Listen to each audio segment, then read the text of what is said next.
Hey guys, this is Out of Work Bum. It's been about 2 months since my computer crashed and haven't been able to do any videos or even watch any videos to comment on them. So I finally got everything fixed up. I had a guy come in, take the viruses out, all that good stuff that happens to computers. So I should be back up and running here, so I can do a couple of videos that I've been wanting to do over the summer.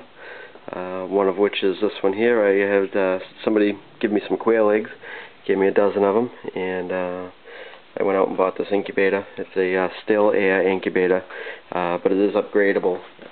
You can buy the attachments for the turners, the blower motor, which fan kit it's called, which to me just looks like it's a computer fan, which I should be able to get this. They want $55 for that thing, so I'm sure if I've got an old computer in the backyard in the scrap metal pile I can grab a fan out of.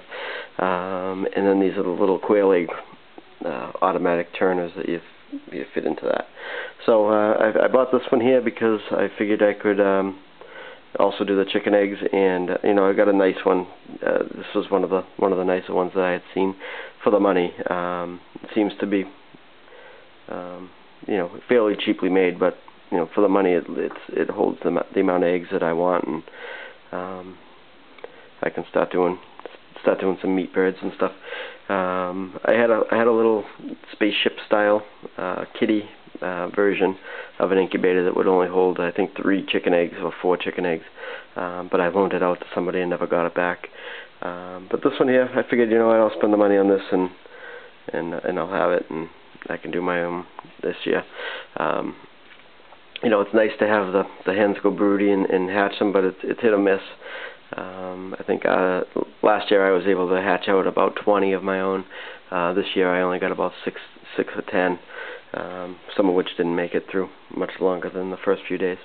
So it is nice to have the hens do it themselves, because you don't have to buy the food and put them under the heat lights and all that.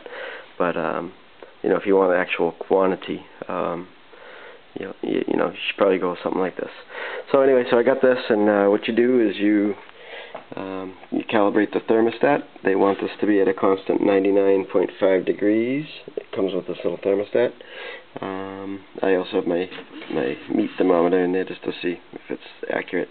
And I got these little quail eggs in there. You can see that white one is supposed to be some kind of silver bobwhite quail, which apparently the guy sells them in pairs for like $150 or something. I don't know.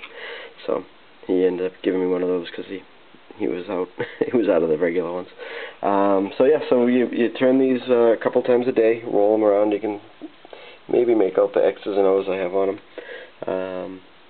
But as soon as you bump this thing, they roll around anyway. So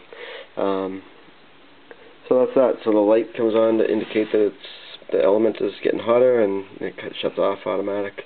Kind of like reminds me of an aquarium heater, the water heater.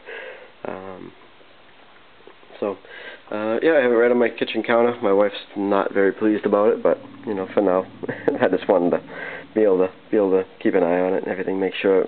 I didn't know how hot they got, or whatever kind of, if there was any kind of a hazard on it, but it looks like this should be good. I hope I can get some little quails out of here. I'd never done quail before, but somebody gave them to me. I had to buy some new rabbits, and when I went to pick up the rabbits, I was looking at this guy's setup. He had quite a nice setup for these quail, and when I commented on it, he was more than happy to give me these eggs. Typical guy like most of us. We're happy to find someone that has a common interest and talk about it and pass it along and all that good stuff. So he did the same thing I would have done to anybody coming to buy my rabbits. So that's pretty good. So anyway, I'll do an update on these. These take about 17 days. I'm sorry, it said 18 to 23 days. So it should be done. I should have all of them done by the 17th of September. They've been in for a couple of days already, and we'll see how it works out. I have a couple of couple of extra cages I can put them in. Apparently these do well in small coops, small cages. They do better than in a big run type of thing. So yeah, so we'll give that a shot and see how it works out. I'm going to do a couple more videos today and try to get them all downloaded. Again, I apologize, I haven't been able to respond. I've been getting some emails sporadically through my phone, and my phone I'm not real great on the emails with the phone and stuff, so I appreciate all the comments. I looked on my account and I've got hundreds of comments that I haven't answered or anything like that, so I do apologize for that. Hopefully now I can get back with it and get some videos pumped out for you guys. I'm also going to do a video on the rabbits today and the chickens and a couple other things I got going on here in the yard. So thanks for watching, and hopefully I can respond to your comments now if the computer holds up. Alright, thanks a lot. Bye-bye.